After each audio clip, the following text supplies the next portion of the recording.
personnes qui sont en train de se connecter.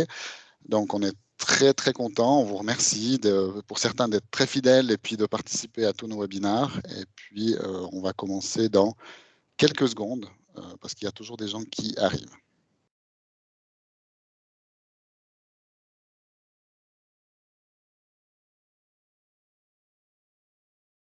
Voilà, donc on a laissé passer 2 minutes pour les gens qui avaient peut-être un peu de retard. Donc je me présente, Bertrand Fournier, je suis le directeur général de Silicom Group. Je vais partager avec vous aujourd'hui cet événement avec Stéphane Ruda qui est connecté et qui fera la présentation des éléments qu'on a préparés pour vous. Donc Stéphane, il est chez nous consultant dans la transformation numérique. Il accompagne des entreprises avec une méthodologie de gestion du changement pour accompagner, former les entreprises aux bonnes pratiques autour de tous ces nouveaux outils qui apparaissent tous les jours quasiment. Comme j'ai l'habitude, je vous ai partagé une petite phrase. Alors cette fois, elle n'est pas très, spirituelle, elle est plutôt sur le ton de l'humour. On est en train de vous parler de Teams. C'est un peu le changement qu'on a vécu avec le fax. Donc, je me suis dit que c'était peut-être le temps d'arrêter d'utiliser des fax parce que oui, je crois que certains en utilisent encore ou en tout cas pensent encore en utiliser. J'ai découvert ça lors d'une visite dans une entreprise que un des collaborateurs disait oui, je crois qu'on envoie toujours des fax. Et quand on a interrogé la personne qui était censée envoyer des fax, la personne a dit non, ça fait 3 ans en fait qu'on n'en envoie plus des fax. Donc, il est temps d'arrêter d'utiliser des fax et de mieux utiliser en fait les outils qui sont à notre disposition. Qu'est-ce qu'on peut bien vous dire sur Teams? On va essayer justement d'aller un petit peu plus loin. Teams, c'est pas juste un outil pour faire des webinaires ou des visioconférences pendant les périodes de confinement, mais c'est également là pour devenir le centre en fait névralgique de votre entreprise avec l'intégration de plusieurs ou de toutes les applications qui sont présentes dans votre écosystème pour vraiment créer un cockpit en fait d'entreprise. Donc c'est quelque chose qu'on a toujours voulu, qu'on a toujours attendu, qu'aujourd'hui enfin on peut à mon avis atteindre avec Teams. Je reviens quand même un tout petit peu en arrière parce que je sais que le débat est assez chaud dans les entreprises sur l'utilisation de Teams pour toutes vos communications. Alors, Microsoft et plusieurs experts en transition, en transformation numérique ont pris le problème un petit peu différemment. Ils ont parlé en fait de cercle de contact ou de cercle de personnes avec qui vous collaborez. J'espère que vous n'avez pas, comme moi, le bruit à chaque fois que une personne entre, parce que les personnes continuent à rentrer dans la séance. Donc moi, j'ai un petit bip à chaque fois. J'espère que ça ne vous dérange pas trop. Donc en fait, au lieu d'opposer Outlook et Teams, ils ont plutôt dit, voilà, il y a des outils, en fait, il y a des moyens qui sont là pour mieux communiquer et qui sont certainement plus adaptés en fait à la situation dans laquelle on est. Je vous explique ça en fait ici avec ce petit slide. Donc, on a des contacts réguliers dans une entreprise. Contacts réguliers, ça veut dire que c'est des personnes qui peuvent être internes ou externes à l'entreprise avec qui on va gérer des projets, développer des activités commerciales, participer à des chantiers. Enfin, donc voilà, ça c'est des contacts réguliers. On a des contacts internes, donc ça c'est vraiment vos collègues, c'est les membres du conseil d'administration, c'est les employés, enfin donc c'est toutes ces personnes-là. Et puis on a les contacts externes. Et en fait, on se rend compte aujourd'hui que on a des outils en fait qui sont spécifiques à chacun de ces cercles en fait de contact. Donc c'est pour ça que Microsoft a pris le problème comme ça et a dit voilà, avec les contacts externes, c'est un peu comme envoyer une lettre à votre service fiscal. Vous n'allez pas lui faire un mail, enfin vous n'allez pas lui faire un chat, vous n'allez pas lui faire un WhatsApp, vous allez lui faire un mail ou un courrier qui va être envoyé de manière officielle. Donc, c'est un petit peu la même démarche. Donc, les contacts externes, on va plutôt privilégier l'utilisation d'un Outlook ou même le courrier papier encore dans certaines circonstances. Les contacts réguliers, c'est les personnes avec qui vous gérez ces projets. Donc là, Teams est parfaitement adapté parce qu'en fait, quand on va créer en fait l'environnement de partage avec ces personnes, on va également créer un espace de collaboration avec des fichiers, avec des discussions, avec des blocs-notes, avec un gestionnaire de tâches. Donc, on va vous montrer aujourd'hui. Donc ça, c'est vraiment, on voit là le plein, enfin le sens en fait que peut avoir Teams. Puis évidemment, avec les contacts internes, on sait qu'aujourd'hui, on fait beaucoup de ce qu'on appelle chat by mail, donc des mails qui n'ont absolument aucun intérêt d'être conservés, d'être classés, d'être structurés, pour simplement demander est-ce que c'est toi qui as pris en charge cette demande? Est-ce que c'est toi qui a ouvert la porte ce matin? Enfin, ce genre de choses. Donc là aussi, Teams prend tout son sens. Donc voilà, donc ça c'était juste pour faire cette introduction, pour faire un petit peu tomber ce débat entre Outlook et Teams. À mon avis, ces outils ne s'opposent absolument pas, ils se complètent et vont simplifier en fait votre collaboration au sein de l'entreprise. Voilà, donc ça aujourd'hui c'est un petit peu le début de la présentation. Et puis ce qu'on a voulu faire aujourd'hui pour aller un tout petit peu plus loin, pour simplement pas vous répéter des choses que vous avez déjà entendues sur comment poster un message, comment lancer une visioconférence et des choses comme ça, on s'est dit comment est-ce qu'on peut intégrer en fait nos outils, comment est-ce qu'on peut aller un petit peu plus loin avec l'utilisation de Teams. Et c'est ça qu'on a fait aujourd'hui. Et comme vous le savez, comme vous avez certainement l'habitude de faire avec nous, on l'a fait sous la forme d'un scénario. Je vous présenterai le scénario dans quelques secondes, mais peut-être juste avant, on a préparé en fait pour vous un petit sondage qui va prendre quelques secondes. Donc ça, c'est déjà le début en fait de l'utilisation de ces outils dont je vous parle, c'est l'utilisation de Forms, en fait, l'outil de Microsoft, qui est intégré à Teams et qui peut être intégré à vos webinars ou à vos réunions ou même à vos discussions dans Teams. Stéphane nous montrera après comment ça s'utilise. Je vous propose de vous laisser 15 secondes pour y répondre, dès que je donnerai le top de publier le sondage. Il y a juste une petite contrainte, c'est que les personnes qui sont rentrées en anonyme, malheureusement, ne pourront pas y participer. Je suis désolé pour elles, mais ce n'est pas grave. Je veux dire, on aura quand même un bon panel de représentants. Donc, je vous propose de lancer le sondage. Il va apparaître dans le chat ou au milieu de votre écran, selon si vous êtes en web ou avec votre Teams habituel.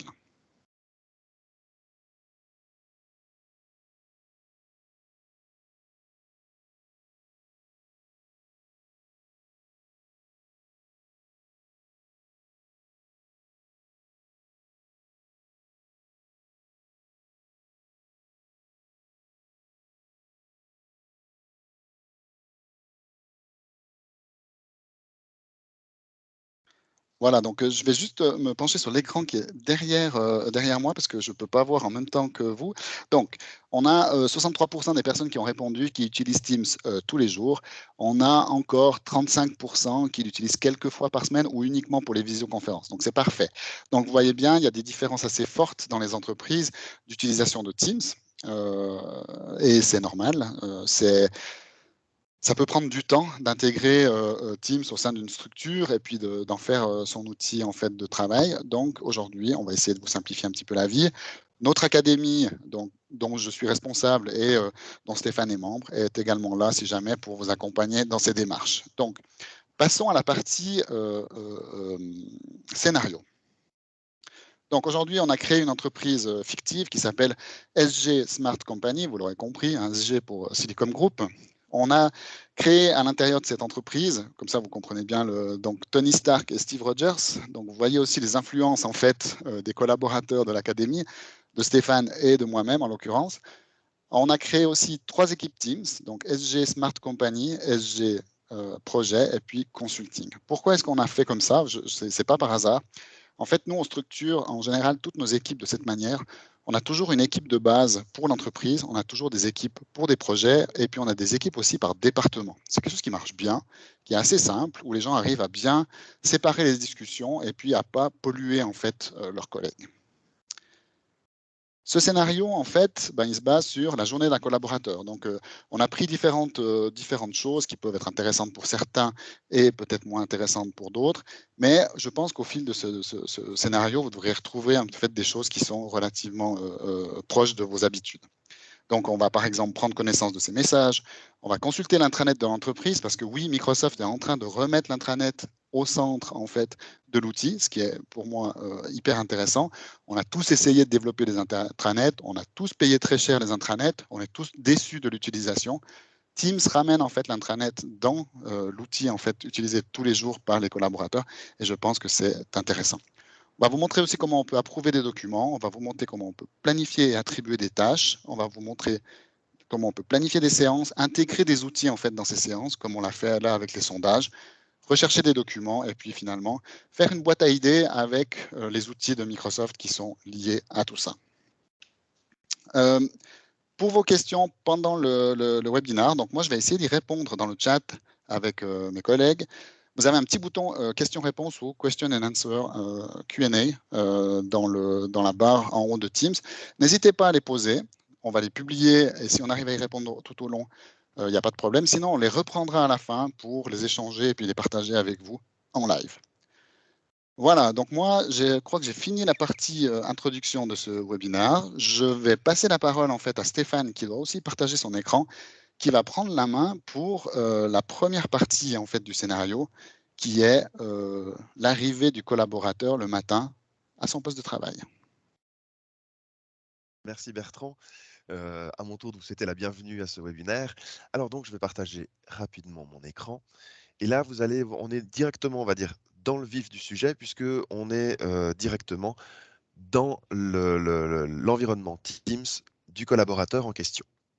Alors, ce qui est intéressant avec Teams, sans chercher à l'opposer absolument à Outlook, c'est que on va pouvoir facilement identifier les points où on attend une action de notre part. Typiquement, notre collaborateur d'aujourd'hui arrive à son bureau, lance son application Teams et voit directement, grâce aux petites pastilles rouges, hein, quelle équipe, quel canot en l'occurrence, et s'il y a des conversations où on attend une action de sa part. Ces canaux-là ou ces messages qui sont en attente de notre collaborateur, ils sont différents des messages qui sont nouveaux, mais qui ne le concernent pas directement. On voit que par exemple, ce canal-là est en gras, mais n'a pas de pastille rouge. Donc, pas de stress par rapport à ce message-là, on peut le lire plus tard. Par contre, alors typiquement, eh bien, je vais pouvoir tout d'abord consulter ce message-là. On me dit, OK, il y a un kick-off. Voilà, on attend de. OK, on doit lancer ce projet-là, il faut qu'on y aille. OK, faut que je fasse le point, que je regarde exactement ce qu'on attendait de ma part. J'y répondrai. Voilà. Mais là, j'ai déjà pris connaissance de ce message-là. OK, on doit mettre les bouchées doubles par rapport à ce nouveau projet pour notre client Roxon Corporation. Ensuite, on voit qu'il y a un autre message. Là, c'est un projet interne. Ça, ce qui est intéressant, c'est que typiquement, alors, on peut l'utiliser un petit peu comme on le veut, mais là, par exemple, dans notre cas de figure, eh bien, j'ai mis entre crochets le mot interne pour préciser en fait aux collaborateurs et à tous les membres de l'équipe que c'était un projet spécifiquement interne qui ne concernait pas donc nos clients. Et là, on voit que donc Steve Rogers m'a écrit pour me dire, voilà, selon notre dernière séance, merci de mettre à jour le planeur et d'avancer dans les différentes tâches attribuées. OK, c'est la tâche que j'avais prévu faire après avoir pris connaissance du message. Donc, je vais liker ce post pour dire à Steve, OK, c'est bon, j'ai pris connaissance de ton message, je m'en occupe. Ensuite, on voit que j'ai encore des pastilles rouges, donc je vais rapidement faire un saut dans les conversations. Donc voilà, là j'ai un utilisateur externe en l'occurrence, un collaborateur de Silicom Group. Je lui avais écrit pour un besoin de formation. Il m'a dit que je devais lui transmettre quelques dates. Je vais donc pouvoir lui transmettre très rapidement les dates qui me conviennent pour la semaine prochaine et par exemple la semaine d'après. Comme ça, on va pouvoir fixer un rendez-vous. Et en plus de ce contact externe, eh bien, ce qui est intéressant à savoir pour ce contact externe, c'est que moi, je reste dans mon environnement SG Smart Company. La personne en question reste dans son environnement Silicom Group et on peut communiquer en direct. On n'a pas besoin de se déplacer dans l'environnement d'autres personnes. Vous avez peut-être déjà vécu ça lorsque vous êtes invité dans des organisations de partenaires, de fournisseurs, de clients. Eh bien, vous devez vous déplacer dans l'environnement pour pouvoir répondre aux messages, pour pouvoir voir, pour pouvoir consulter les messages qui vous ont été envoyés. Eh bien, en utilisant cette technique de l'externe, eh bien, on peut même communiquer en restant chacun chez soi, j'ai envie de dire, et en communiquant en direct. En plus de ça, j'ai un message de Steve Rogers. Là, on a typiquement l'exemple d'un chat by mail. Voilà, Steve qui se plaint parce que je me suis parqué sur sa place de parc. Écoute, il a qu'à se parquer à côté. On se connaît, il sait très bien comment je fonctionne. C'est pas un problème. Euh, voilà, en tout cas, c'est ce que certainement Tony Stark pense. C'est pas un problème. Steve, t'as qu'à te débrouiller avec ça. Et là, on voit qu'on a encore une activité qui est présente. Donc là, ça sera typiquement les autres choses. Là, on me précise, OK, bah là, c'est simplement que j'ai été mentionné dans cette équipe-là. Voilà. Je l'avais pris connaissance, puis qu'on voit ici, voilà, Steve m'a ajouté à l'équipe de projet. Je l'avais déjà remarqué, mais voilà, au cas où, je peux consulter cela comme ça. Donc là, je suis arrivé au bureau, j'ai pris connaissance de tous les messages qui attendaient une réponse de ma part. imaginons que j'ai pris le temps de les traiter, hein. Bien sûr, comme on n'a pas un temps infini pour ce webinaire, je ne vais pas prendre le temps d'écrire un message dans chaque équipe et dans chaque conversation. Vous avez compris le fonctionnement. Mais donc, là, j'ai pris connaissance de tous mes messages. Je sais que je suis à jour par rapport aux actions qu'on attend de ma part, donc je peux avancer dans ma journée. Comme tout ça est réglé, j'ai un petit peu de temps avant mes séances, etc. Je veux quand même faire un petit tour sur l'intranet et là, on voit que dans la barre de gauche, j'ai directement accès à ce qui s'appelle SG Smart Company avec le logo de l'entreprise. Tip top, je clique là-dessus et j'arrive depuis Teams directement dans un intranet. Alors, je vais le fermer, voilà. Donc là, j'arrive directement dans l'intranet. On voit que dans la première partie de cet intranet, j'ai différents liens qui sont accessibles, soit des liens internes, soit des liens externes. Typiquement, l'organigramme, le CRM, voilà, c'est toutes des choses qui sont des liens internes. On pourrait imaginer que peut-être j'ai une application externe qui me permet d'avoir accès à mes décomptes de salaire. Et là, du coup, je vais pouvoir y accéder aussi simplement depuis là. Je peux bien sûr séparer les uns des autres, pardon, mettre ça en page avec des titres, ça sans aucun souci. Mais donc là, j'ai en premier lieu accès à certains liens. Ensuite, eh bien, mon organisation a décidé de faire un pont, si on veut bien, avec un site d'actualité qui me permet donc d'accéder à certaines choses. Donc là, par exemple, je vois que j'ai des articles qui ont été publiés récemment et là, typiquement, gérer ces comptes invités directement dans Teams. Tiens, ça m'intéresse. Eh bien, je peux cliquer là-dessus et en l'occurrence, là, on m'ouvre une autre page Internet, on arrive sur un blog et on peut directement consulter le lien qui nous intéresse. OK, je me suis documenté, j'ai augmenté mes connaissances par rapport à ma gestion de ces comptes invités dans Teams. Ensuite, ben, je regarde encore si on a des événements, par exemple internes, qui me permettraient de monter aussi en compétences. Et là, je vois aussi, ben, par exemple, comment est-ce que je peux gérer et centraliser le suivi de mon équipe facilement? Ah ben ça m'intéresse parce que souvent, on est un petit peu embêté, on ne sait pas trop quel canal utiliser, quel vecteur utiliser. Eh bien, typiquement, cet événement du 28 mars m'intéresse.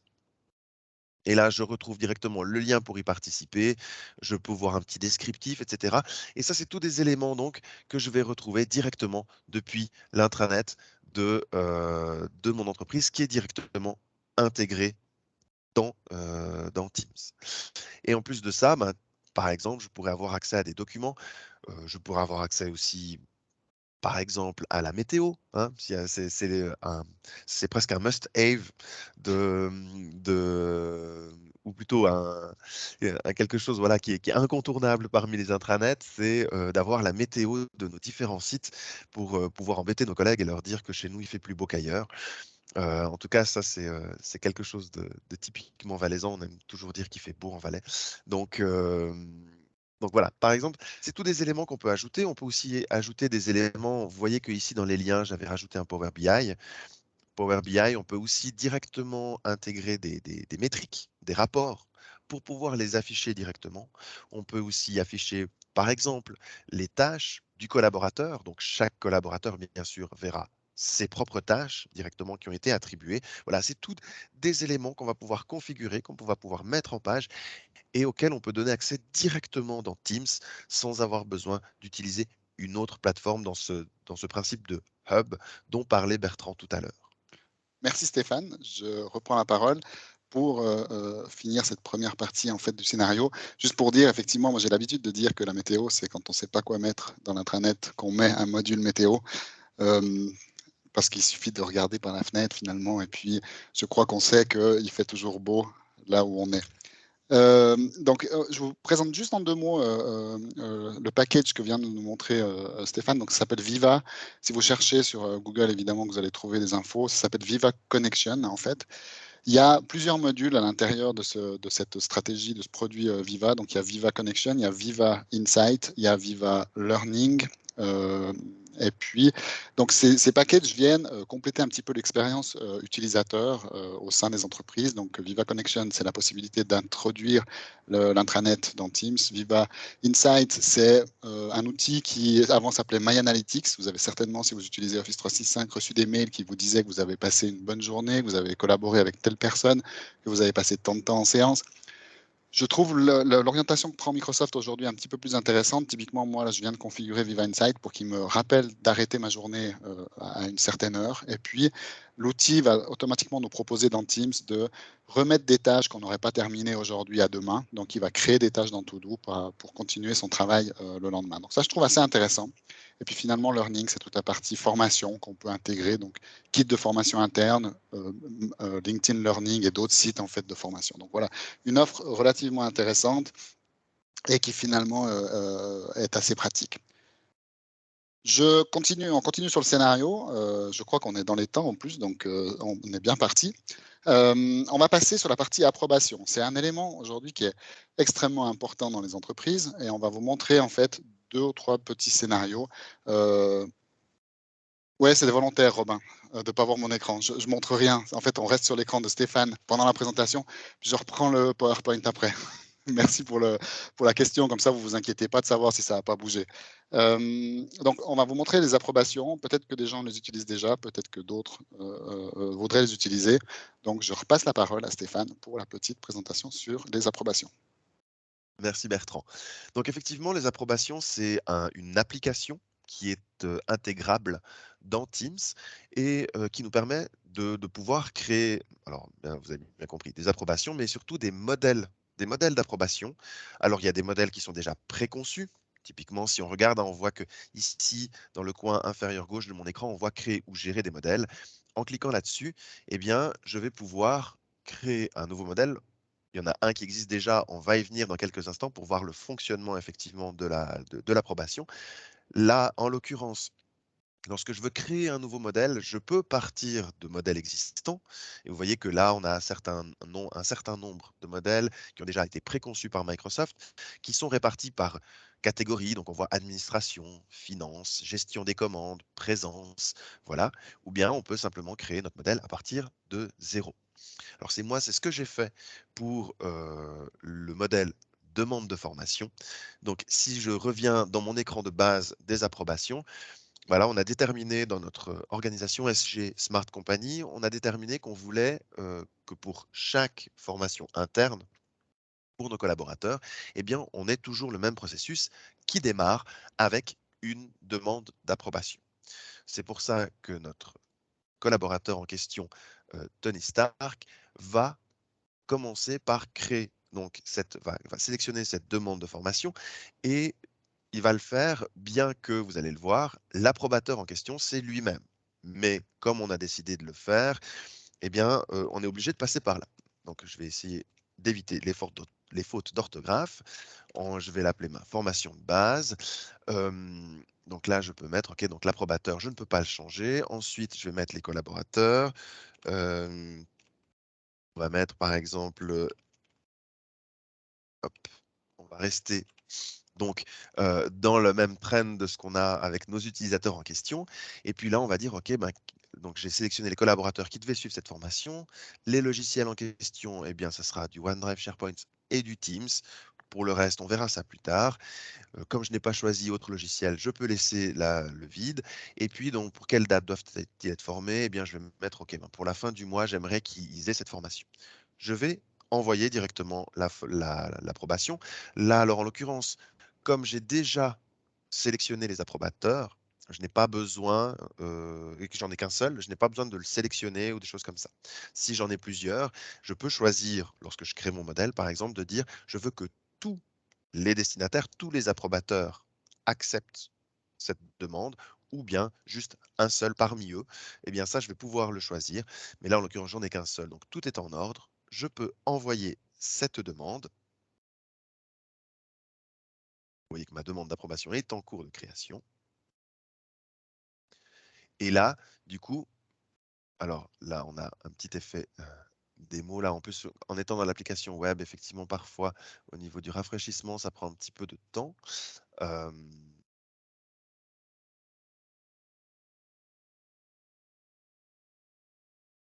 Alors là, hop, on va voir si Stéphane? elle va apparaître. Pardon? Non, vas-y, je t'en prie, je viens juste t'aider à meubler un tout petit peu le temps pendant que tu corriges l'effet démo. Est-ce que tu veux la refaire rapidement, peut-être? Parce qu'elle n'a Alors, pas l'air d'être dans les envoyés. je peux essayer de la refaire rapidement. Alors, hop, je vais même être plus succinct qu'avant. On va juste mettre l'initiale du collaborateur. je le sélectionne.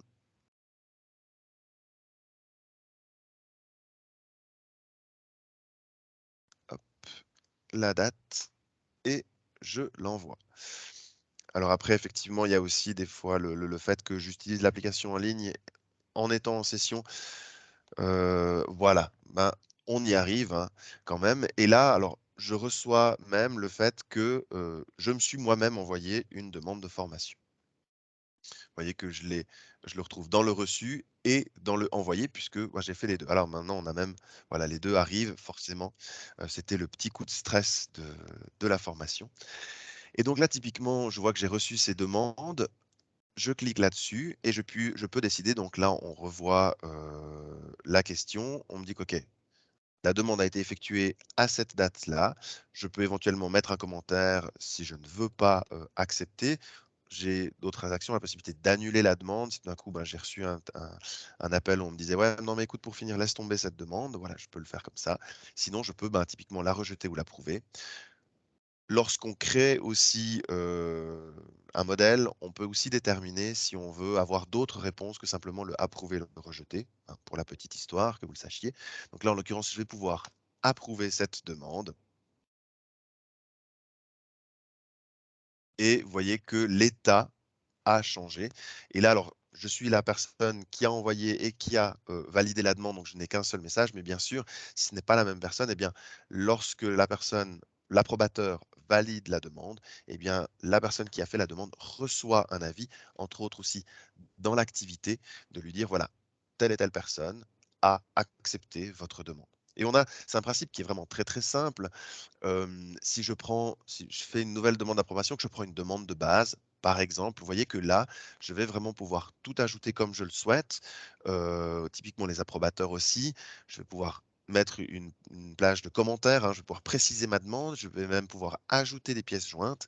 Et typiquement, hein, comme je vous disais avant, on peut avoir des réponses personnalisées où je peux mettre oui et bien sûr que oui. Voilà, comme ça, je suis sûr que tout se passe bien pour ma demande. Non, on est d'accord, c'est pas le principe, mais voilà, on peut personnaliser un petit peu les réponses. Alors, on n'a que deux possibilités, en l'occurrence, pour les réponses personnalisées. Si on ne sélectionne pas les réponses personnalisées, ça sera approuvé ou rejeté, tout simplement.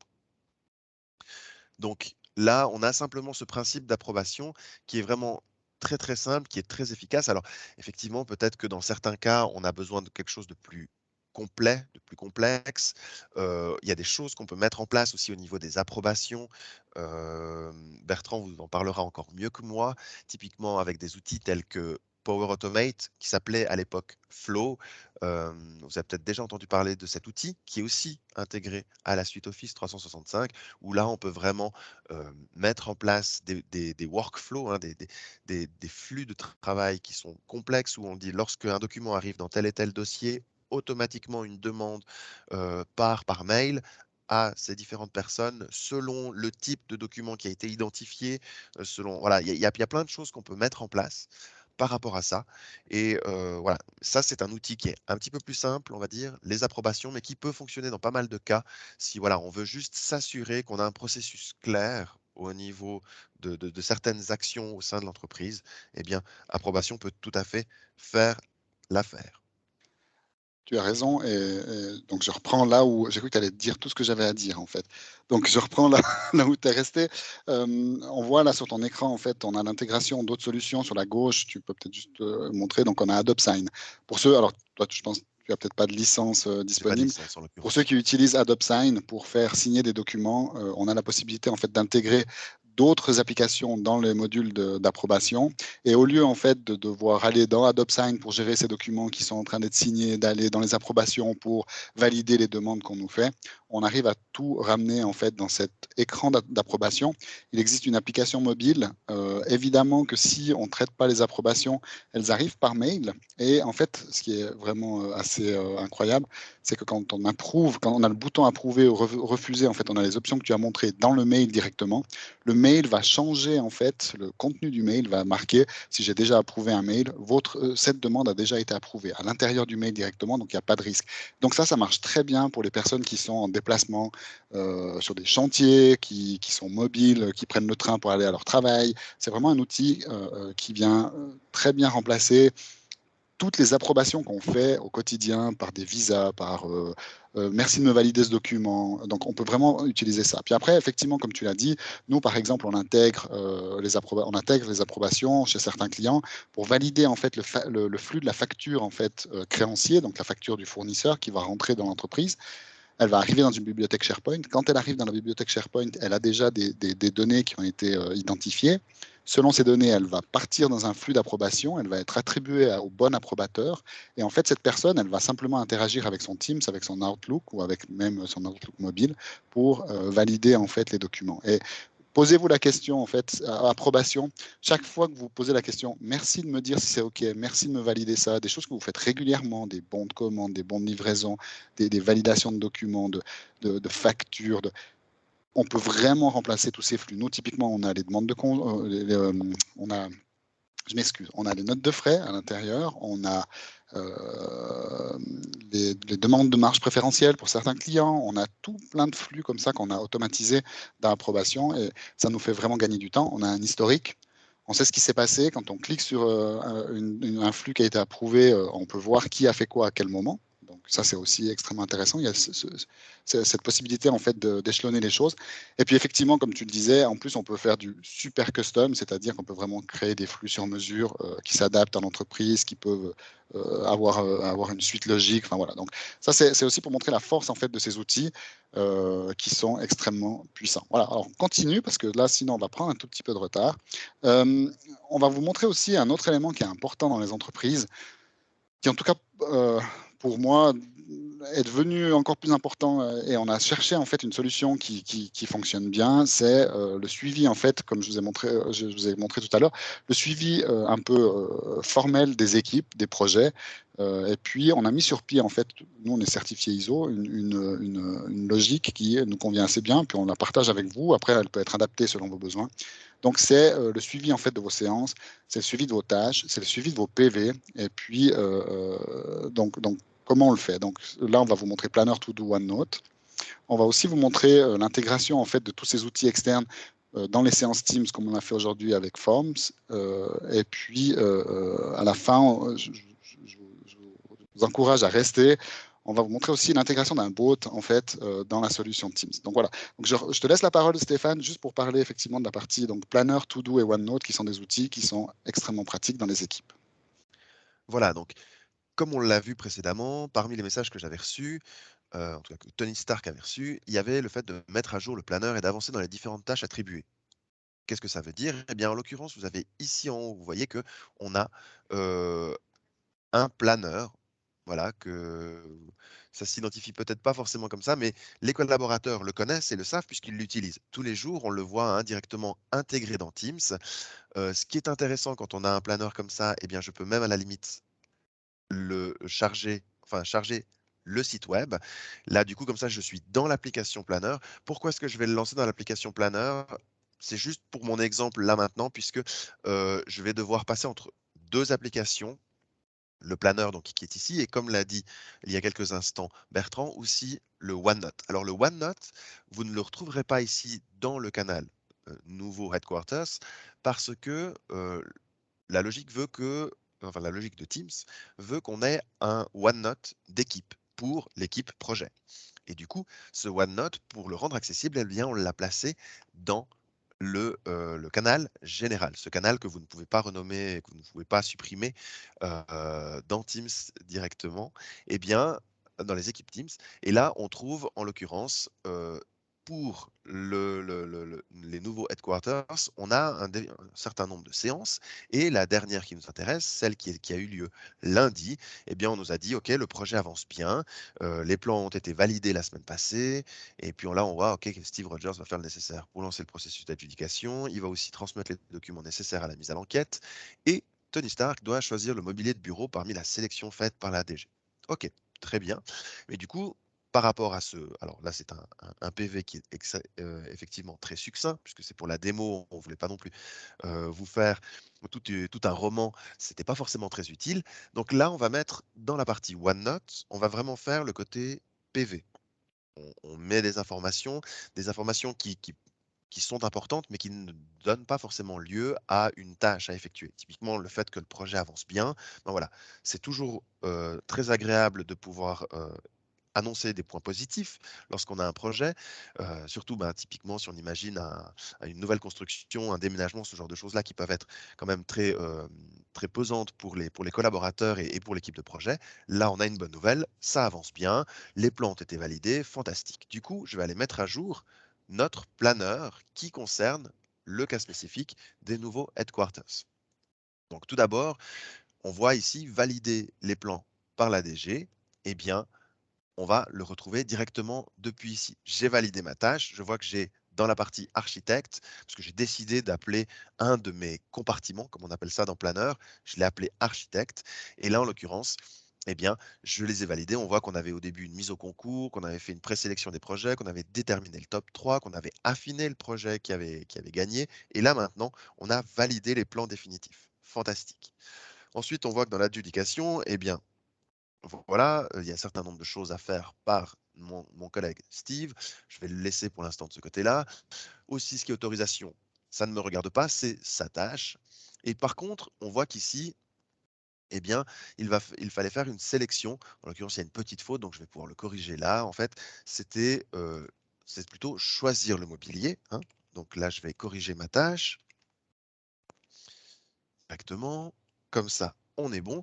Et dans le fait de choisir le mobilier, il y avait tout d'abord ben, déterminer les fournisseurs, des conditions d'achat, choisir les fournisseurs et établir une présélection. Le fait d'établir la présélection a été fait. Donc, je vais pouvoir la valider dans mes sous-tâches. Je vais rajouter le mobilier. On va le mettre comme ça. Donc, j'ai cette nouvelle sous-tâche dans la tâche principale de choisir le mobilier qui a été ajoutée. Et là, je peux même rajouter un commentaire. Ici, la prochaine, c'est très bien, j'envoie mon commentaire. Et là, donc, n'importe quel collaborateur qui viendrait sur ce planeur, pourtant qu'il y ait accès, bien sûr, eh bien, il va pouvoir voir non seulement l'avancée de ma liste de contrôle, hein, de mes sous-tâches, si on veut bien, mais aussi les différents commentaires qui ont été postés. Du coup, je sais que, OK, donc Tony l'a dit qu'il le faisait d'ici la prochaine séance étant lundi, ben voilà, il va falloir qu'il le fasse entre aujourd'hui et demain, ou au plus tard lundi très tôt, avant la séance. On voit qu'on peut mettre différents éléments, mais moi j'ai déjà tout ce qu'il me faut. Je peux voir typiquement parmi des graphiques un petit peu où est-ce qu'on en est. Donc on voit que là, on a 5 tâches qui sont terminées, 5 tâches qui sont en attente. On n'a rien qui est en retard par rapport aux délais qui ont été placés. Très bien. Tout a l'air de bien se passer. On a une répartition qui est plus ou moins correcte, hein. On voit qu'on a quand même 4 tâches qui sont non attribuées. Il faudra qu'on y pense. Mais bon, elles sont terminées. Donc, à la limite, c'est même pas grave si elles ne sont pas en fait attribuées. On peut même les laisser telles quelles. Je sais qu'elles sont terminées puisqu'elles sont en vert, hein, on le reconnaît directement ici. Donc là, j'ai tout ce côté-là, tout ce côté de gestion qui a été mis en place. Et ce qui est intéressant aussi avec Teams, c'est qu'alors, je peux le retrouver bien sûr parce que je les ai épinglés dans les canaux qui convenaient. Typiquement, le OneNote d'équipe est épinglé dans mon canal général. Le planeur qui concerne les nouveaux quartiers généraux ben, sont placés dans le canal qui le concerne, mais je peux aussi y accéder depuis, en l'occurrence pour le planeur, je peux y accéder depuis le bouton Tasks par planificateur. Alors ce bouton, moi je le retrouve ici directement dans la barre de gauche. Si vous ne le trouvez pas, typiquement que vous le cherchez, vous pouvez cliquer simplement sur les 3 petits points et là vous voyez un certain nombre d'applications que vous pouvez ajouter directement dans, dans la barre de gauche pour pouvoir justement gérer les choses qui vous intéressent le plus. Là, je vais, par exemple, afficher, tasks par planificateur. Alors, Bertrand parlait avant de To Do. La différence entre To Do et Planner, c'est vraiment que, ben, là, en fait, le logiciel a été traduit par planificateur. Eh bien, dans le planificateur, on va gérer les tâches d'équipe, les tâches d'équipe de projet, de département, de service, peu importe, mais voilà, toujours des tâches qui ont un rapport avec une équipe. To do, ça sera plutôt destiné à des tâches personnelles. Et puis, il faut savoir que typiquement, ce qui est intéressant, c'est que bah là, en l'occurrence, j'ai qu'un seul j'ai qu'un seul planeur, enfin j'en ai deux, mais j'ai pas de tâches affectées dans le deuxième, le planeur Roxane, qu'on le voit ici. Et en l'occurrence, vous voyez que j'ai une liste parmi To-Do qui s'appelle Affecté à moi. Dans Affecté à moi, ce qui est intéressant, c'est que le collaborateur, en l'occurrence Tony, va pouvoir consulter toutes les tâches qui le concernent, peu importe le plan dans lequel on lui a affecté la tâche. Comme ça, voilà, que ça soit les nouveaux quartiers généraux, que ce soit le planeur Roxon ou qu'il y en ait plein d'autres, eh bien, il verra toutes les tâches qui lui ont été affectées directement dans cette page-là, dans la liste affectée à moi. Sinon, dans la partie task, dans plan partagé, et là c'est un terme qui est important, hein, c'est les plans partagés, on verra tous les plans qui sont reliés à un canal, à une équipe Teams. Donc voilà, si vous avez un plan qui n'est pas intégré dans Teams d'une manière ou d'une autre, eh bien, vous ne le verrez pas apparaître dans les plans partagés. Ça, c'est quelque chose d'important. Et donc, là, on a l'utilisation, on va dire, directement dans l'application. Si je reviens ici, donc typiquement dans l'outil planeur, on voit qu'on a un centre du planificateur où là, on va voir tous les plans dans lesquels je suis intégré. Et puis, je retrouve aussi le bouton affecté à moi. Donc là, c'est à vous de voir comment est-ce que vous préférez travailler. Mais on a ces deux possibilités et on peut facilement passer, on va dire, de l'un à l'autre. Vous avez vu, hein, comme je l'ai fait simplement lorsque j'étais dans le planificateur. Ici, eh bien, j'ai une petite flèche à côté. Je peux cliquer là-dessus. Hop, et je vois donc accéder au site web. Ce qui est aussi intéressant, je vous le montre rapidement, pourquoi est-ce que ça peut être intéressant d'accéder au site web? Parce que lorsque je suis dans un plan depuis l'application Planeur, l'application web de Planeur, eh bien en cliquant sur les trois petits points, je peux aussi accéder au bloc-notes d'équipe. Donc là, ce qui est hyper intéressant, c'est que vu que le plan en question a été ajouté à l'équipe projet, eh bien, je peux accéder au bloc-notes de cette équipe-là directement. Donc, vous voyez que tout est interconnecté, tout est lié et c'est vraiment intéressant. Et en fait, les personnes qui auront, les membres qui auront accès à ce planner, ben, c'est toutes les personnes qui font partie, en l'occurrence, de mon équipe projet, tout simplement. Ensuite, je vous ai pas montré effectivement comment est-ce qu'on pouvait le faire, mais je peux peut-être juste vous préciser rapidement. Là, vous voyez que la tâche est affectée à Tony Stark. On peut bien sûr l'affecter à plusieurs personnes. Et là, je peux ajouter, par exemple, Steve aussi dans l'équipe. Et du coup, les deux personnes maintenant verront apparaître cette tâche dans les tâches qui leur sont affectées en l'occurrence. Et là, on peut du coup voir aussi que c'est ces deux personnes-là qui sont concernées, que le délai est au 25 mars en l'occurrence, qu'il y a des commentaires avec la petite bulle et qu'il y a des sous-tâches. On voit que 4 sur 5 ont été terminées et la cinquième en fait est visible directement ici. Sur le même principe, on voit que là, il y en a une et cette tâche-là, en l'occurrence, n'est pas encore validée, elle est présente ici. Donc voilà, il y a cette dynamique qui est vraiment hyper intéressante.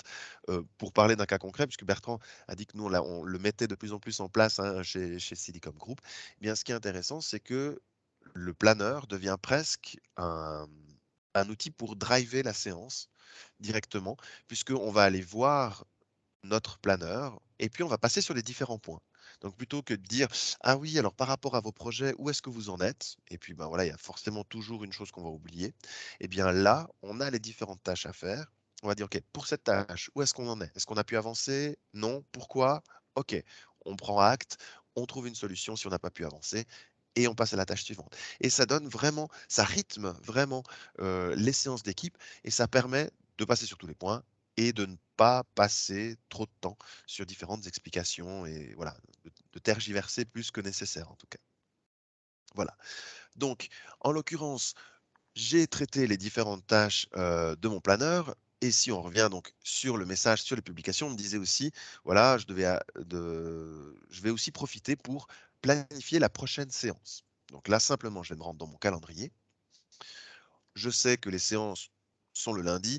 Alors là, on n'a pas été malin en fait dans notre équipe projet parce qu'on aurait pu planifier avec une récurrence bien sûr et retrouver le message directement, enfin le rendez-vous plutôt directement chaque semaine. Mais voilà, on a cette séance la prochaine fois de 9 h à 10 h. J'ai déjà sélectionné le bon jour, la bonne heure.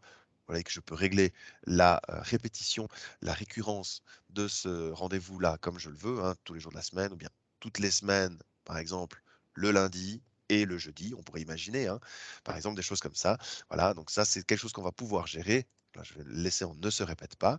Je vais ajouter un titre, donc je vais l'appeler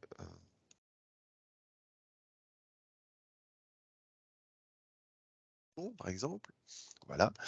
Je vais ajouter le participant. Typiquement, je vais ajouter mon collègue Steve. Tout est en ordre. OK, je vais pouvoir. Donc, je pourrais mettre, bien sûr, par exemple, le, le, le, le- le- l'agenda de la séance. Je pourrais le préciser ici, bien sûr, dans le corps du texte. Là, il y a un point important, hein, je le rappelle, même si on n'est pas dans une formation, ça peut être quand même intéressant. Lorsqu'on planifie un rendez-vous depuis Teams, depuis le calendrier Teams n'étant pas une copie ou une synchronisation du calendrier Outlook, hein, c'est le même calendrier qui est lu par les deux outils. Ça n'a pas de problème de ce côté-là, pas de risque de faire se chevaucher plusieurs séances ou des choses comme ça, non, puisque dès qu'on ajoute une séance d'un côté, on le verra apparaître dans l'autre aussi. Et puis là, typiquement, peut-être que si vous planifiez des rendez-vous Teams depuis des réunions Teams, depuis Outlook, vous avez remarqué qu'on a toujours ce bandeau, hein, ce bandeau significatif. Là, on ne le voit pas. Ne vous inquiétez pas, j'ai rempli, j'ai plusieurs personnes, et dès le moment où j'ai au moins une personne avec parmi les présences, eh bien, que je clique sur envoyer, le bandeau sera ajouté automatiquement. Voilà, donc le rendez-vous a été créé, très bien. Si je retourne dans le rendez-vous en question, vous voyez que maintenant j'ai le bandeau qui apparaît, ça c'est la première chose. Et en plus de ça, j'ai différents boutons qui sont venus s'ajouter ici en haut. Alors, bien sûr, je peux régler les options de la réunion. On ne passera pas de temps là-dessus parce que voilà, ce n'est pas l'objet de la séance d'aujourd'hui. Mais voilà, on a donc la possibilité de régler certains points de la séance parmi les options. Et puis surtout, on a la possibilité d'ajouter des applications. Alors, il y a typiquement le tableau blanc qui est présent ici. Vous voyez qu'il y a le bouton notes de la réunion. Alors ça, c'est souvent une question qui apparaît. Ouais, mais pourquoi est-ce qu'on va s'embêter avec OneNote à créer des PV de séance, puisque de toute façon, il y a les notes de la réunion. Alors effectivement, il y a les notes de la réunion. Le problème qu'on a avec les notes de la réunion, c'est que elles sont directement euh, reliées à la réunion. Donc, pour pouvoir retrouver les notes de la réunion, il faut retrouver la réunion. Donc, si vous devez consulter la réunion de lundi ou même de la semaine passée, ça va bien se passer. Il n'y aura pas de problème. Par contre, si vous devez consulter une réunion, enfin les notes de la réunion qui a eu lieu il y a 6 mois, eh bien, je vous mets au défi de ne pas perdre des heures. Et littéralement, ça peut être des heures, hein, si vous avez beaucoup de rendez-vous, à retrouver la bonne séance avec le bon PV, la bonne information. Alors que si vous passez par OneNote, eh bien, vous pouvez très facilement passer d'un rendez-vous à un autre. Vous les avez tous listés les uns après les autres et vous retombez beaucoup plus facilement dessus. Et même dans l'absolu, si vous savez exactement ce que vous cherchez, eh bien, avec OneNote, vous avez la possibilité de faire une recherche directement.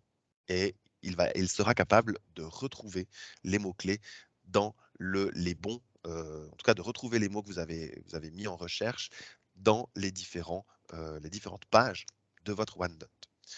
À savoir, pour la petite histoire même, que OneNote permet, enfin, pratique ce qu'on appelle l'ossérisation, donc la capacité de lire du texte sur une image.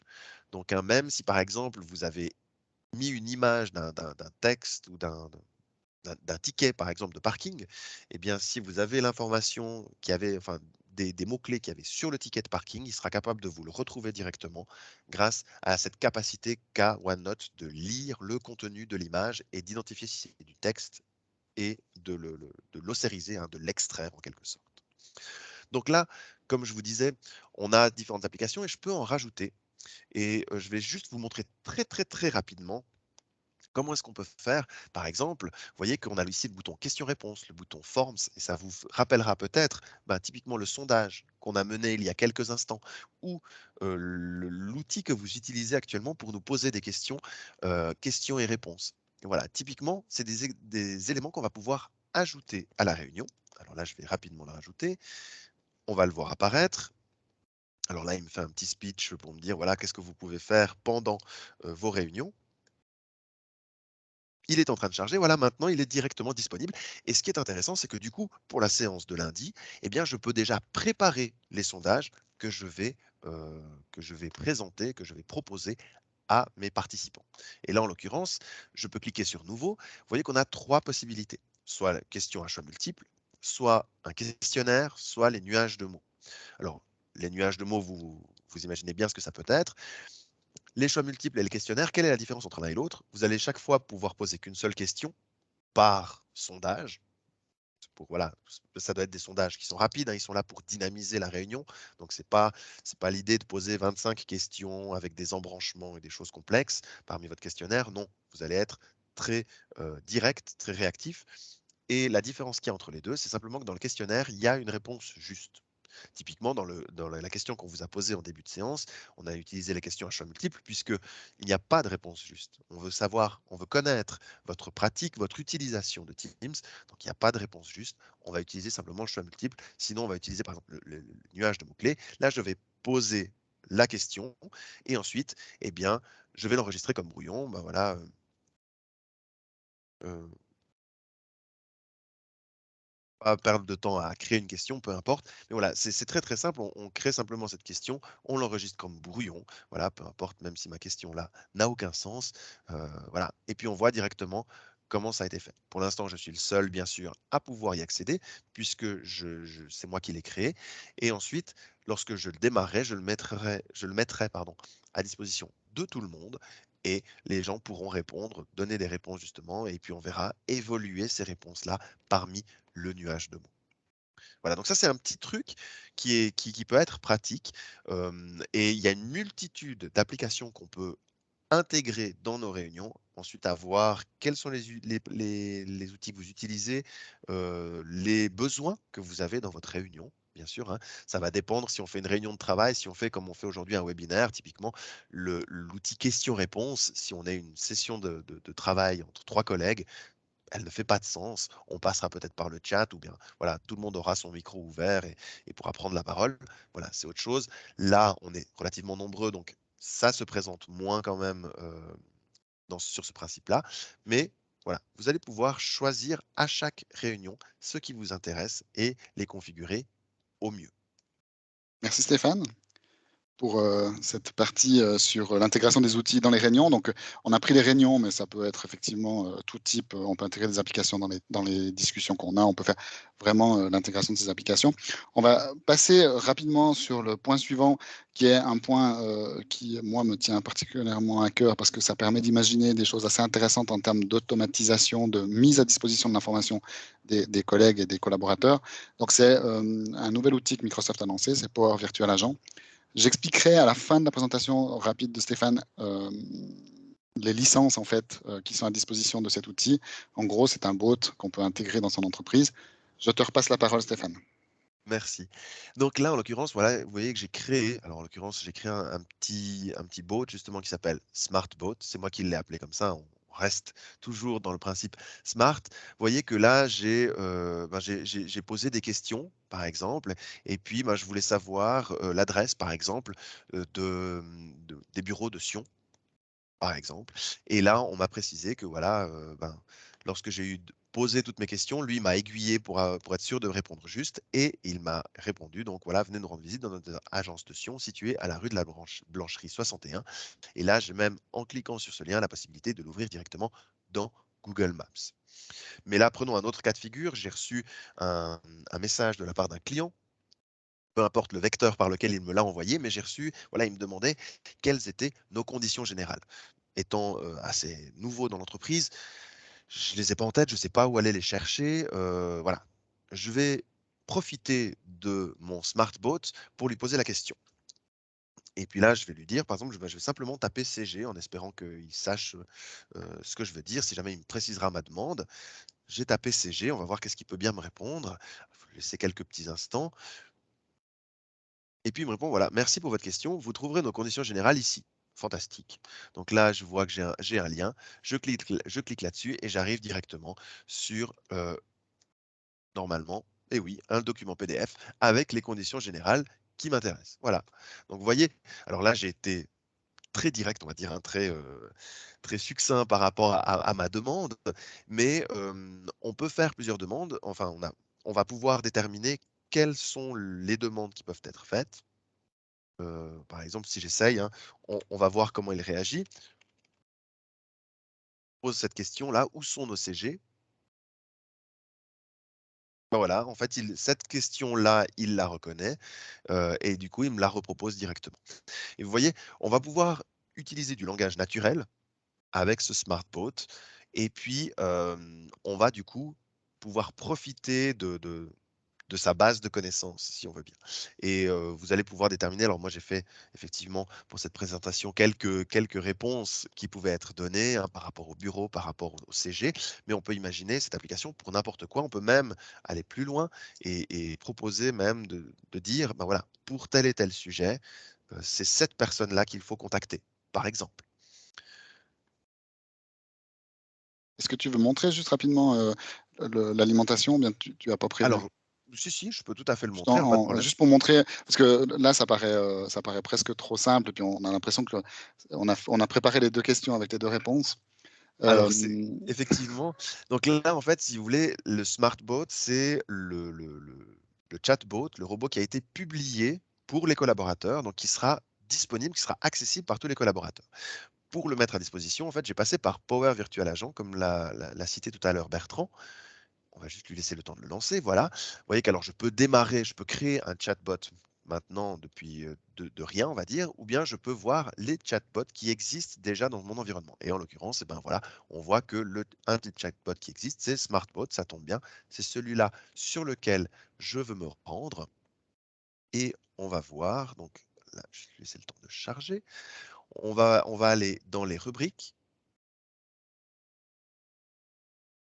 et on voit dans les rubriques, voilà, par exemple, les conditions générales, les bureaux, les horaires. On va déterminer donc ces différents sujets-là. Et à l'intérieur d'une rubrique, bah, si je prends les conditions générales, puisque c'est l'exemple que vous avez vu fonctionner, eh bien, j'ai déterminé un certain nombre de phrases déclencheurs. Alors, lui conseille toujours d'avoir entre 5 et 10 phrases déclencheurs.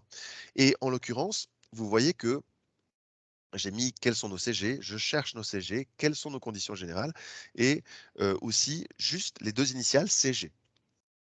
Je n'ai pas mis la question où sont nos CG. Je vous rappelle que c'est la question que j'avais posée tout à l'heure. Eh bien, elle ne fait pas partie des phrases déclencheurs. Par contre, vu que cette phrase contient le mot, si je peux dire ça comme ça, CG, lui va être capable de raccorder cette question que j'ai posée qu'il ne connaissait pas à cette réponse et du coup va envoyer le message que j'ai déterminé. Alors, on peut bien sûr faire évoluer, hein. On voit que typiquement, suite à une phrase déclencheur, je peux par exemple poser une question, je peux ajouter une condition, je peux appeler une action. Des actions, elles peuvent être diverses et variées. S'il veut bien me le charger, voilà, par exemple, je peux authentifier la personne, je peux créer un flux. Et là, on voit qu'on fait le raccord aussi. On a déjà parlé hein, de cet outil Power Automate. On peut lancer un flux de travail depuis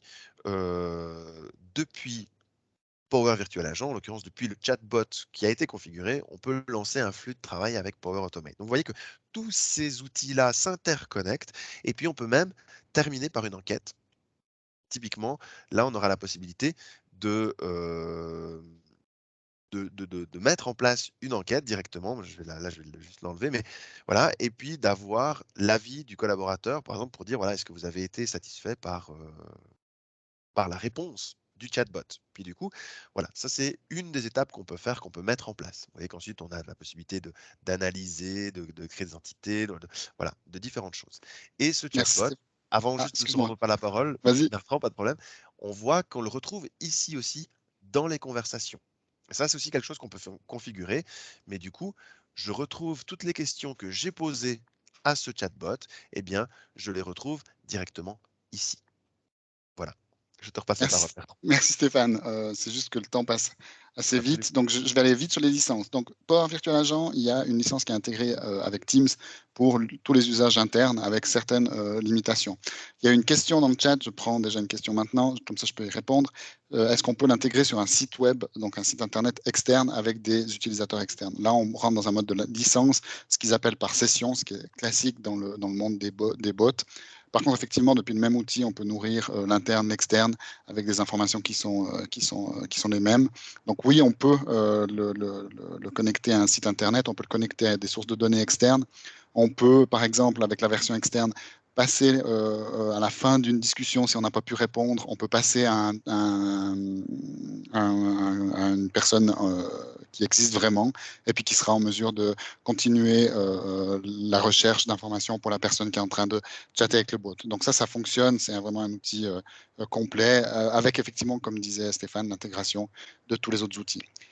On vous montre un dernier outil. On a presque 10 minutes de retard. Donc, c'est juste pour vous montrer, en fait, Power Automate et Power Apps,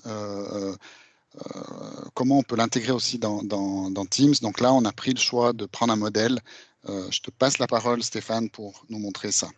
Voilà, donc très rapidement, donc là on a mis en place une boîte à idées. C'est un outil qui est une Power App qui a déjà été créée, qui est prête à l'emploi, on va dire, par Microsoft. Et du coup, lorsqu'on est ici, on voit qu'on a différents sujets de discussion. Et en fait, c'est comme ça que ça va fonctionner.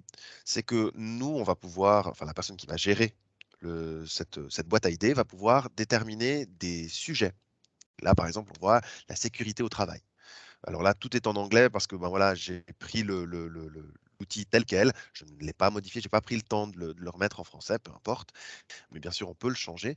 Et par exemple, je vois là, OK, ben, sécurité au travail. Et puis, ben, par exemple, je peux soumettre une idée. Et puis là, je vais pouvoir directement mettre un titre, mettre une description, estimer l'impact qu'aura mon idée, quel est l'effort que va demander la mise en place de l'idée. Je peux même rajouter une image pour représenter mon idée. Voilà, c'est toutes des choses que je vais pouvoir simplement rapidement faire et qui ensuite sera disponible. On voit ici hein, Use of Smart PPE, ici Pre-Shift Employees Checkup. Voilà, typiquement, il y a ces deux idées qui existent déjà dans le sujet Workplace Safety. Et en fait, pour mettre cela en place, tout simplement, ce que j'ai fait, j'ai été ici sur les trois petits points. Vous voyez que j'ai ici le bouton Power Apps. Et lorsque je lance l'application Power Apps, eh bien, je vais retrouver typiquement, voilà, vous voyez ici, idée des employés, tout simplement. Hein. Je l'ai prise, j'ai mis une nouvelle application, je détermine l'endroit où je la poste et je l'intègre directement à mon Teams. Ensuite, je peux bien sûr l'affiner, la dimensionner, euh, et la paramétrer. Mais voilà, d'idée de base, on peut très facilement mettre des choses en place. On voit qu'on a ici déjà différentes choses qui sont à notre disposition. Et en plus de ça, on a la possibilité de suivre des tutoriels pour pouvoir prendre en main vraiment l'outil Power Apps. Voilà, je m'arrêterai là tout simplement. Excellent, je te remercie. C'était surtout pour montrer effectivement l'intégration de ces modèles qui existent déjà d'applications, mais aussi d'autres applications qu'on peut développer et puis qu'on peut amener dans Teams. Donc ça, c'est extrêmement intéressant. Donc là, je vais reprendre la main sur l'écran pour aller vers la fin du webinaire et puis faire un petit résumé en fait de tout ce qu'on a fait parce que ce collaborateur, il a beaucoup travaillé aujourd'hui, donc il est en train de rentrer à la maison. Donc on le remercie chaleureusement de son engagement. Je reviens un tout petit peu sur le scénario. Donc, on vous a montré évidemment les mentions dans Teams. Il ne faut pas que ça vous fasse peur. Souvent, si vous avez l'impression de recevoir trop de notifications, c'est que votre Teams et votre gouvernance d'entreprise, elle a été mal gérée et mal configurée. On peut vraiment faire une configuration qui ne va pas vous polluer d'alertes et de messages en permanence. C'est uniquement de la configuration. Souvent, on pense que d'être alerté sur tout, c'est une bonne idée. Pas du tout. Ça s'utilise très bien. On vous a montré l'intranet d'entreprise. Donc, nous, on a envie de remettre au cœur des entreprises l'intranet et puis que vraiment, il ait de la valeur. Donc, on y croit. Teams ne peut pas complètement remplacer l'intranet, bien qu'on a beaucoup de choses qui peuvent venir se compléter. Les approbations, les planifications et les tâches, les séances Teams, le smartboat, les idées des employés. Donc, ça, c'est ce qu'on vous a montré aujourd'hui. Et puis, finalement, alors on vous a fait un effet spécial de folie. Donc, ça s'appelle une morphose PowerPoint. Je remercie la personne qui l'a préparé. C'est beaucoup plus en fait d'applications qu'on peut connecter. Donc là, on vous a mis aussi quelques exemples. Je vais juste prendre ma souris. Donc, par exemple, Business Central, qui est le ERP de Microsoft. Power BI, qui est une question qu'il y a dans le chat, AdopSign. Nous, on utilise par exemple Jira Cloud comme outil de ticketing pour nos clients. Donc, on peut aussi intégrer son Jira, on peut intégrer tous les sites Internet. Je pense que parmi vous, il y a certainement des gens qui utilisent une solution telle que M-Files de GED ou Hello, et des choses une application de ce type. On peut l'intégrer directement dans Teams. Vous voyez qu'on a même mis l'icône de Zoom, qui est un concurrent évidemment de Teams. Mais aujourd'hui, moi, je reçois des invitations Zoom. Je n'ai pas à dire aux gens, écoute, moi, je n'utilise pas Zoom, tu utilises Teams. On doit être un petit peu souple par rapport à ça. Donc, on peut l'intégrer. On a même mis YouTube. Enfin, disons, il y a beaucoup d'applications. Il y a beaucoup d'entreprises qui sont en train de développer des connecteurs y compris qui vont venir s'intégrer dans les approbations, par exemple, si je pense à, on va dire, SAP, ServiceNow pour les gens qui utilisent peut-être ces solutions. Je crois qu'il y a Abacus aussi qui est en train de développer des connecteurs où certaines opérations dans l'ERP, dans la comptabilité, pourraient venir à terme dans le système d'approbation en fait de Teams. Donc ça, c'est extrêmement intéressant. Voilà. Je passe à la partie questions parce qu'il y en a eu plusieurs pendant le chat. Et puis, je vais vite reprendre un petit peu les plus importantes. Je vais commencer par les premières, en fait. Il y a une question sur l'archivage des notes après la clôture d'un projet. Donc, il faut savoir qu'il est possible d'archiver en fait une équipe qui va disparaître en fait du team, des collaborateurs. Les éléments qui composent cette équipe ne sont pas supprimés. On peut le conserver pour une période X ou pour une période illimitée. Donc ça, il n'y a absolument aucun problème par rapport à ça. C'est exactement la même logique que quand un dossier Windows aujourd'hui où à l'intérieur on a des fichiers, on le laisse dans un dossier archive, ça marche de la même manière. C'est des sites SharePoint en fait qui contiennent tous ces éléments. Donc il n'y a pas de problème de perte de documents par rapport à ça. Aussi, Après, il y a quelque eu chose pas qui peut mal de... être intéressant, Oui, vas-y, je t'en prie. très rapidement, donc par rapport à Teams, il faut savoir que si vous supprimez un canal, si vous supprimez une équipe Teams, vous ne supprimez pas son contenu. Vous supprimez simplement l'accès des membres, puisque en fait, vous enlevez les membres à l'équipe. Du coup, plus personne n'y a accès, mais l'espace SharePoint qui a été créé par cette équipe Teams existe toujours. Donc, avec la possibilité d'une part de récupérer des informations, mais aussi avec le risque que si vous dites je supprime une équipe et j'en recrée une du même nom, vous allez retrouver typiquement dans le canal général, si vous aviez des documents, eh bien vous allez retrouver les anciens documents du canal général dans votre nouveau canal général au moment de la création. Donc ça, il faut en être juste conscient. Voilà. Après, il y a eu des questions sur Planner. Donc, Planner, c'est un outil qui est un petit peu à la limite avec Project, pour ceux qui le connaissent. Donc, Microsoft reste sur un fil un petit peu mince pour ne pas concurrencer ni l'un ni l'autre, et pour ne pas rendre un inutile par rapport à l'autre. Donc, les questions étaient de savoir si on pouvait avoir des vues consolidées. Oui, il existe dans la version web des vues consolidées. Il existe également des outils externes pour consolider toutes les tâches en fait des planeurs qu'on a dans l'entreprise. Donc là, j'ai mentionné notamment il y a une solution avec Power BI qui est assez bien documentée. Donc ça, il existe des moyens. Et Power BI fonctionne très bien pour faire ce genre de tableau de bord. Donc, il y a les connecteurs en fait entre toutes ces applications. Donc, c'est tout à fait possible. On peut, si jamais, si vous avez besoin, vous montrer ou vous accompagner pour la mise en place de ça. C'est une demande qu'on a assez souvent, mais c'est une demande, à mon avis, où Microsoft ne va pas rentrer en matière parce que je pense que ça rendrait Planner beaucoup trop puissant par rapport à un project. Ça, c'est un avis tout à fait personnel, mais je pense qu'il garde un petit peu la limite entre les deux. Donc voilà. Donc, oui, il est possible de le faire. Si vous êtes débrouille en Power BI, vous pouvez essayer. Par expérience, moi, je ne suis pas du tout un expert. J'ai essayé. Pourtant, j'ai un diplôme d'informaticien qui a quelques années maintenant. J'y suis pas arrivé. Ça a l'air très simple et puis finalement, il faut un petit peu d'aide. Donc, on peut sans problème vous aider.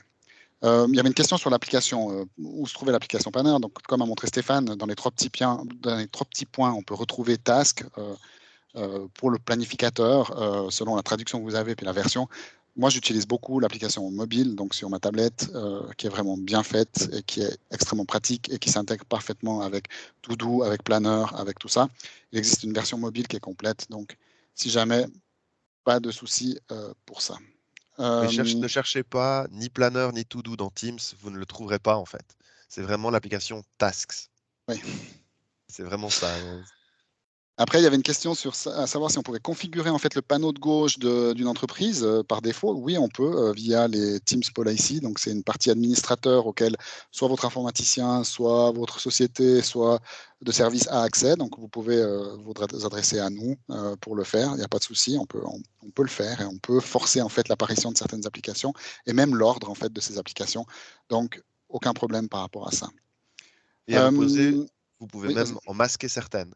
Typiquement, si vous avez une policy très stricte par rapport à dire quelle application on autorise, lesquelles on n'autorise pas, pardon, eh bien, vous pouvez déterminer quelles sont les applications à disposition de vos collaborateurs.